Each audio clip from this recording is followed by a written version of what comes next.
Dear students, आज आपका BSc part second का पैलेंटोलॉजी का पेपर उसमें हम एक फाइलम की बात करेंगे, सिफेलोपोड्स। और उस सिफेलोपोड्स में भी हम नोटिलॉइडिया की आज हम बात करने वाले हैं। इससे पहले की क्लासेस में भी आपने अलग अलग फाइलम्स की बात की है और उन फाइलम्स में आपने उनके क्लासिफिकेशन, उनके मॉर्फोलॉजी और उनकी जियोलॉजिकल डिस्ट्रीब्यूशन उसकी बात की है। तो हम नोटिलॉइडिया के बारे में भी उसका क्या क्लासिफिकेशन है, क्या उसकी मॉर्फोलॉजी है, यानी वो उसका जो शरीर है वो किस प्रकार का होता है, और उसका जियोलॉजिकल डिस्ट्रीब्यूशन यानी भूगर्भीय वितरण जो है, भूवैज्ञानिक वितरण है उसका, वो क्या है, यानी कि जियोलॉजिकल टाइम स्केल के हिसाब से वे किस कल्प या महाकल्प में हुए और वे कब विलुप्त हुए, उसकी हम चर्चा करने वाले हैं। तो जैसा कि आप देख रहे हैं, नोटिलॉइडिया का क्लासिफिकेशन की यदि हम बात करें तो इसका जो फाइलम है वो है मोलस्का। जो मोलस्कन्स हैं उनके बारे में आप बहुत अच्छी तरीके से जानते हैं, इससे पहले सारी क्लासेस हो चुकी है। हमने इस मोलस्का में लैमेलिबेरेकिया को पढ़ा, इस मोलस्का के अंतर्गत हमने गैस्ट्रोपोड्स पढ़े, हमने सिफेलोपोड्स पढ़े। तो बहुत सारे हम इस मोलस्का के जो दूसरी क्लासेस हैं उसके बारे में हम पढ़ चुके हैं।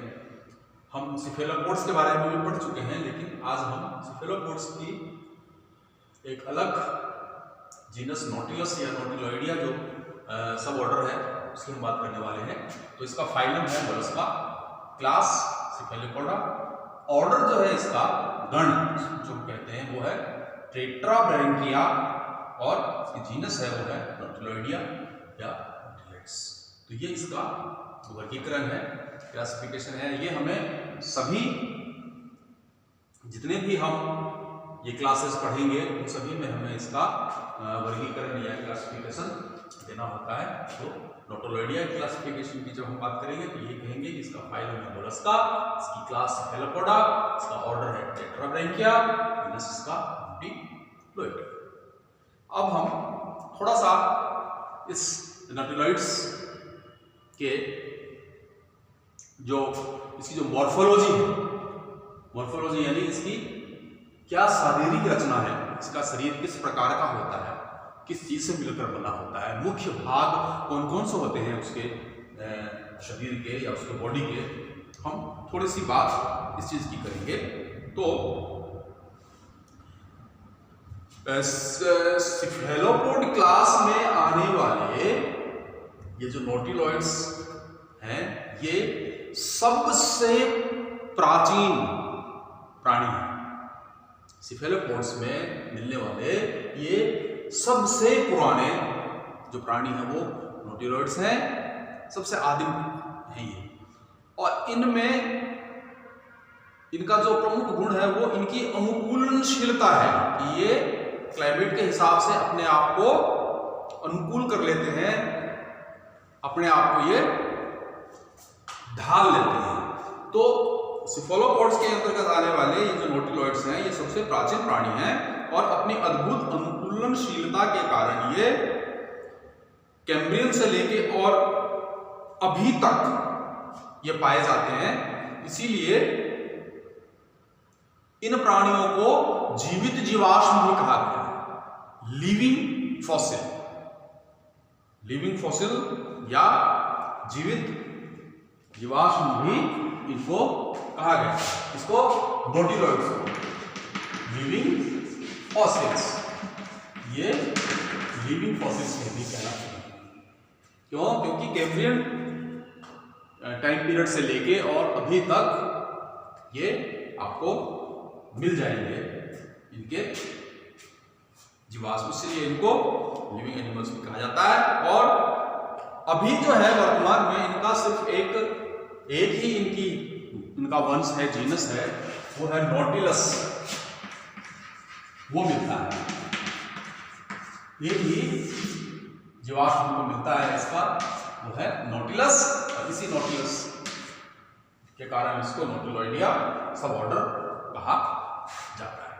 अब जब हम इसकी मॉर्फोलॉजी की बात करेंगे, इसकी आकारिकी की बात करेंगे, तो हम बात करेंगे शेल। इसका जो शेल किसका बना होता है, यानी कवच, उसका पार्ट जो साइफिकल, एक स्पेसिफिक कैरेक्टर है इसका साइफिकल। फिर उसका सेप्टा, कैसे खांचों में, पटों में ये बने होते हैं। एपर्चर, उसका क्या एपर्चर है, और उसकी स्विचर लाइन, सीवन रेखा क्या है ना। साइफिकल की हम बात करेंगे, हम इसके पूरे शेल की बात करेंगे, इसके हम सेप्टास की बात करेंगे, हम इसके एपर्चर की बात करेंगे, और हम इसके दो सेल को जोड़ने वाली जो लाइन है, स्विचर लाइन, जिसको कि आप स्विचर लाइन कहते हैं, तो खांचों को जोड़ने वाली लाइन को, उसकी हम स्विचर लाइन की भी हम बात इसमें करेंगे। तो हम थोड़ा सा इसमें शेल की बात करें, कवच की बात करें, तो नोटिलस का कवच सदैव बाहरी होता है तथा इसका आकार कोष्ठित शंकु यानी कि चैम्बर्ड कोन जैसा होता है, जो सीधा वक्र या कुंडलित कॉइल्ड होता है। कुंडलित कवच के चक्कर एक दूसरे से अलग या स्पर्श करते हुए होते हैं, और कुछ जातियों में ये कुंडलीकरण सर्पिल भी होता है, स्पाइरल भी होता है। कभी कभी एक ही कवच के कुछ चक्कर कुंडलित, परंतु अंतिम कुछ चक्कर अकुंडलित एवं सीधे भी होते हैं, जैसे लिटोआइटिस। जैसे लिटोआइटिस में हमें देखने को मिल रहा है। अब इसका है साइफिकल, तो ये एक मांसल छड़ जैसी रचना होती है, जो कैल्शियम कार्बोनेट के आवरण के अंदर स्थित होती है, एक चूनेदार आवरण के अंदर स्थित होती है। और साइफिकल का कोमल मांसल भाग तो नष्ट हो जाता है, और जीवाश्म के रूप में जब ये मिलता है तब केवल खोखले चूनेदार आवरण के रूप में ही हमको मिलता है। तो साइफिकल से संबंधित दो संरचनाएं पाई जाती हैं, जिसे सेप्टल नेक यानी कि पट्टीय ग्रीवा और संयोजी वलय यानी कनेक्टिव रिंग कहते हैं। और पीछे की दिशा से दिखाई देने वाली पट्टीय ग्रीवा को आप रेस्ट्रोसोफेनेट भी आप इसको कहते हैं। तो ये तो बात हुई साइफिकल की। फिर है इसका सेप्टा या इसके जो पट होते हैं वो क्या है, तो नोटिलाइड का कवच अनुप्रस्थ पटों द्वारा अनेक कोष्ठों या चैम्बर्स में विभाजित रहता है।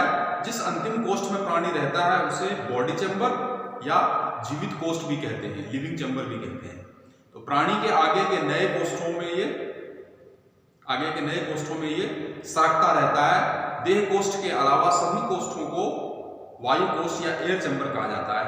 और वायु कोष्ठों के मध्य से जो ये पट हैं, इसके जिस रंध्र या छिद्र द्वारा भेदती हुई साइफिकल जाती है उसे सेप्टल होल कहते हैं, और जहां ये साइफिकल समाप्त होती है उसे साइफिकुलर कोकम, उसको सीकम उसको कहा जाता है। इसके बाद है इसका एपर्चर। इसका एपर्चर क्या होता है, इसको द्वारा कहते हैं। एपर्चर किस प्रकार का होता है, तो नोटिलाइड कवच का एक सरल, सीधा और चौड़ा मुड़ा हुआ एपर्चर होता है, जिसके आधार भाग पर एक साइनस पाया जाता है, और जीवित अवस्था में यहाँ फनल स्थित होते हैं। फिर है स्विचर लाइन, यानी कि सेप्टा और सेल के अंदर की सतह को जोड़ने वाली जो एक लाइन है, यानी कि जो इसके सेप्टा है और सेल जहां से ये जुड़े होते हैं इसके सेल, उनको हम स्विचर लाइन या उसको सीवन रेखा कहा जाता है। और ये सीवन रेखा नोटिलॉइड्स में काफी सरल होती है। ये इस प्रकार की तरंगित भी हो सकती है या सीधी भी हो सकती है, इसको हम स्विचर लाइन कहते हैं। यानी कि जो पट है वो और सेल जिन पटों से जुड़ा रहता है, सेल के साथ ये पट जिस लाइन से या जिस उपांत से या जिस मार्जिन से जुड़े रहते हैं उसको इसका स्विचर लाइन कहा जाता है। थोड़ी सी हम बात करेंगे इन नोटिलॉइड्स की जियोलॉजिकल डिस्ट्रीब्यूशन क्या है। जियोलॉजिकल डिस्ट्रीब्यूशन देखिए, जैसा ये कहा है कि इनकी जो शुरुआत है जियोलॉजिकल डिस्ट्रीब्यूशन की, यदि हम बात करें इनके भूवैज्ञानिक गठन की, तो ये जैसा भी हमने कहा ये उत्तर कैम्ब्रियन से, यानी कैम्ब्रियन के पोस्ट कैम्ब्रियन से लेके और अभी तक वर्तमान तक, चूंकि ये हमें प्राणी पाए जाते हैं इसलिए हमने इनको लिविंग फॉसिल्स या जीवित प्राणी भी कहा है। लेकिन ऑर्डोविशियन टाइम पीरियड में, जियोलॉजिकल टाइम स्केल का जो आपका ऑर्डोविशियन समय है, ऑर्डोविशियन समय में इस पृथ्वी पर इन नोटिलॉइड्स की संख्या सर्वाधिक थी, बहुत ज्यादा ये विकसित हो गए थे। लेकिन अब ये ट्राइसिक, जुरासिक और इस पीरियड तक ये बने रहे, बाद में ये विलुप्त हुए हैं। तो आप इस प्रकार से कह सकते हैं कि ये नोटिलॉइड्स या एमेनॉइड्स की बात करें तो एमेनॉइड की अपेक्षा नोटिलॉइड बहुत पहले ही अस्तित्व में आ गए थे। ऑर्डोविशियन कल्प में ये एक महत्वपूर्ण प्राणी समूह के रूप में विकसित हो चुके थे। और लिट्रुवाइटिस इस समय की एक प्रमुख जाति है। सिलूरियन टाइम में ये अपने विकास के चरम अवस्था में थे और इस कल्प में आपको ट्रोपोसिरेस, फ्रैग्मोसिरेस ये जातियां नोटिलॉइड्स की ज्यादा थी। डेवोनियन और कार्बोनिफेरस टाइम में ये धीरे धीरे कम होते गए और नोटिलस जो है वो ट्राइसिक से प्रारंभ होकर जुरासिक व क्रिटेशियस में इनका जो ज्योग्राफिकल डिस्ट्रीब्यूशन या भौगोलिक वितरण है वो विस्तृत हो गया और नोटिलस की कुछ प्रजातियां जो हैं वो अभी वर्तमान समय में भी मिलती है। यानी ट्राइसिक से प्रारंभ होकर जुरासिक और क्रिटेशियस तक आपके ये जो नोटिलॉइड्स हैं वे मिलते रहे, पाए गए और जो अभी वर्तमान तक भी हमें देखने को मिलते हैं। तो इस प्रकार से हम नोटिलॉइड्स को क्लासिफाई करेंगे, हम उनका जियोलॉजिकल डिस्ट्रीब्यूशन देंगे और हम उसके मॉर्फोलॉजी की बात करेंगे। मॉर्फोलॉजी में उसका सेल, उसका साइफेंकल, उसकी सेप्टा, उसका एपर्चर और उसके स्विट्जरलैंड की हम बात करें। थैंक्स।